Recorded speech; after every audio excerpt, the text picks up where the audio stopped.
ashamed of yourself not standing up. In deadly sanctuary cities, penalties for public officials. Hujambo na karibu mtazamaji wa Zone Media. Bado nazidi kukujuza yale yote ambayo yalitokea wakati rais wa Marekani Donald Trump alipokuwa akitoa hotuba yake ya State of the Union Jumanne usiku ndani ya bunge la Marekani. Sasa kulikuwa na hali ya taharuki sana na mvutano mkali ndani ya bunge la Marekani wakati rais Trump alipokuwa akitoa hotuba yake. Kwa takribani saa moja ya mwanzo wa hotuba hiyo, wabunge wa chama cha Democratic waliokuwepo ndani ya ukumbi walionekana kushikilia msimamo wao wa kukaa kimya kwa ukakamavu bila kupiga makofi wala kuonyesha hisia zozote. Ilikuwa ni ishara ya kupinga kimya kimya sera na kauli za rais huyo. Lakini hali ilibadilika ghafla pale Trump alipoanza kuzungumzia swala la uhamiaji kwa msisitizo mkali, akitoa kauli zilizoonekana kuilenga moja kwa moja jamii ya Wasomali walioko katika jimbo la Minnesota. Katika hatua iliyotikisa ukumbi, Trump alielezea Minnesota kama mfano wa kushangaza wa kile anachodai ni udanganyifu wa uchaguzi unaofanywa katika majimbo yanayoongozwa na Democratic. Bila kutoa ushahidi, rais huyo aliilaumu jamii ya Wasomali kwa kile alichokiita matatizo ya kisera katika jimbo hilo. Kauli hiyo iliwakasirisha wabunge wawili wa Democratic, Ilhan Omar na Rashida Tlaib, ambao walimzomea hadharani rais huyo ndani ya ukumbi wa bunge.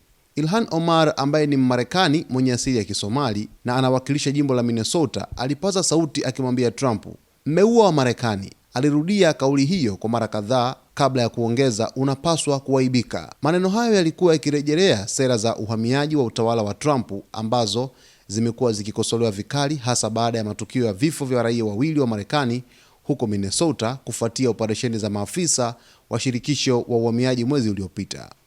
Mvutano huo uliongezeka hadi pale Trump alipowageukia Wademokrati na kuwaambia wanapaswa kuaibika kwa kukataa kusimama na kupiga makofi aliposema kuwa jukumu kuu la serikali ni kuwalinda raia wa Marekani, si wahamiaji haramu. Badala ya kupunguza makali, Trump alijibu mashambulizi hayo kwa kuwashtumu Wademokrati kwa kuiba kura katika chaguzi, akidai bila ushahidi kuwa wameiba na sera zao ni mbaya kiasi kwamba njia pekee wanayoweza kushinda chaguzi ni kwa kuiba. Kauli hiyo ilisababisha kelele na malalamiko zaidi kutoka upande wa Demokrati, huku rais akiongeza, "Hawa watu ni vichaa." Baada ya hotuba hiyo, maafisa wa utawala wa Trump walikosoa vikali kitendo cha Omar na Tlaib kuingilia hotuba ya rais.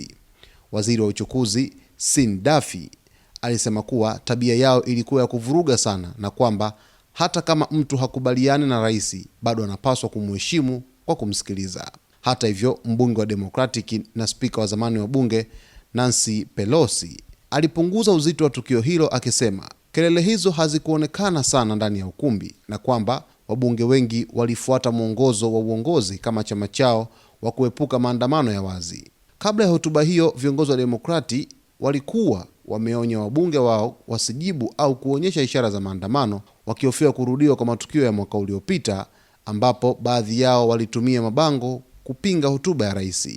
Kwa sababu hiyo, makumi ya wanademokrati waliamua kutohudhuria kabisa hotuba hiyo. Waliokuwepo walionekana zaidi wakitikisa vichwa vyao kuonyesha kutokubaliana hadi pale mjadala wa uhamiaji ulipoibua mlipuko wa maneno.